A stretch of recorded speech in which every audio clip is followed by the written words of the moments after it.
Hey C3 card holders, need to move your C3 card balance in your UAE bank account. It's quick and easy and only takes a few seconds.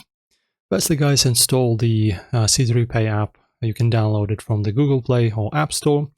Open the app and grant required permissions. Log in with your C3 card number, mobile number and Emirates ID. After that, you can tap on the Send Money tab in the app. Select Bank Accounts transfer from the options, enter the bank account number and the amount you want to send. Double check the details so they align with everything. After that, click Send Money Now. Review the transfer details on the next screen, hit Confirm Transaction. To process it, you'll get a notification within minutes when the transfer is complete. Check the app's status inquiry to confirm it hit your bank account.